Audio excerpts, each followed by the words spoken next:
વડોદરામાં પાદરાના ગંભીરા બ્રિજને લઈને મોટા સમાચાર છે। ટૂંક સમયમાં જૂનો બ્રિજ પુનઃ શરૂ કરાશે। ફેબ્રુઆરીમાં બ્રિજ પુનઃ શરૂ થાય તેવી શક્યતાઓ છે। જૂના બ્રિજના તૂટેલા ભાગ પર સ્ટીલનું માળખું મુકાશે। સ્ટીલનું માળખું તૈયાર કરી દેવાયું છે।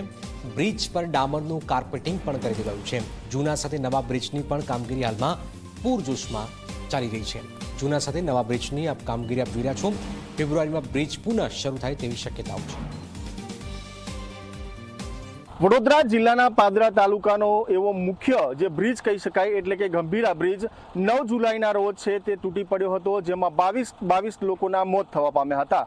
ચોક્કસ પ્રમાણે કહી શકાય કે જે રીતે હું આપને દ્રશ્યો બતાવીશ કે હાલ 7 મહિના વીત્યા છે, તેવામાં તંત્ર દ્વારા છે તે વહેલી તકે તમામ જે બ્રિજની કામગીરી છે તે શરૂ કરી દેવામાં આવી છે। એટલે ચોક્કસ પ્રમાણે કહી શકાય કે જે રીતે આ જે જૂનો બ્રિજ છે, આપ જે દ્રશ્યોમાં જોઈ શકો છો કે જે જૂનો બ્રિજ તૂટી પડ્યો હતો તે જ બ્રિજની કામગીરી છે તેને ફરી પુનઃ શરૂ કરવા માટેની કામગીરી હાથ ધરવામાં આવી છે।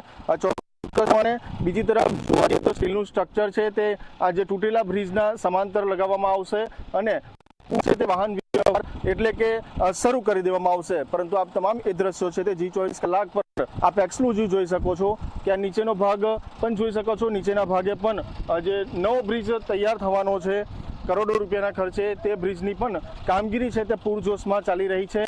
આ તમામ જે કામદારો છે, જે એન્જિનિયરો છે તે રાત દિવસ મહેનત કરી રહ્યા છે અને આ તમામ પ્રકારે છે તે આ બ્રિજ પુનઃ શરૂ કરવા માટેની કામગીરી હાથ ધરવામાં આવી છે। આપ એ તમામ દ્રશ્યો છે તે G24 કલાક પર જોઈ શકો છો। હાલ આપણે જોઈ શકીએ છીએ કે નીચેના ભાગે પણ હાલ જે નવા બ્રિજની કામગીરી કરવામાં આવી રહી છે। કરોડો રૂપિયાનો ખર્ચો છે તે આ બ્રિજ નવો બનાવવા માટે પણ તેમાં ક્યાંક ને ક્યાંક જોવા જઈએ તો કામગીરી કરવામાં આવી રહી છે અને હાલ એ તમામ દ્રશ્યો આપણે બતાવવાનો પ્રયાસ કરી રહ્યા છે।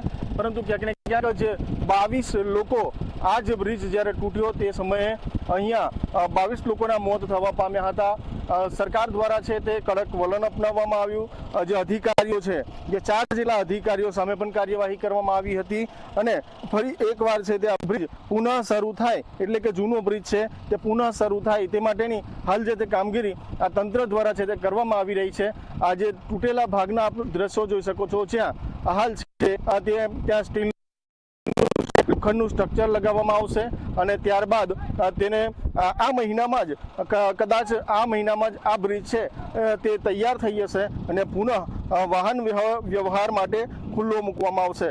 એટલે ચોક્કસ પ્રમાણે તમામ દ્રશ્યો છે તે આપે G24 કલાક પર જોયા। એ તમામ દ્રશ્યોમાં ચોક્કસથી કહી શકાય કે જે તંત્ર દ્વારા છે તે રાત દિવસ મહેનત કરવામાં આવી રહી છે અને આ બ્રિજ છે તે વહેલી તકે ખુલ્લો મૂકવામાં આવે તે પ્રકારની શક્યતાઓ જોવા મળી રહી છે। કેમેરામેન સંતોષ માલી સાથે મિતેશ માલી, ઝી મીડિયા, વડોદરા, પાદરા।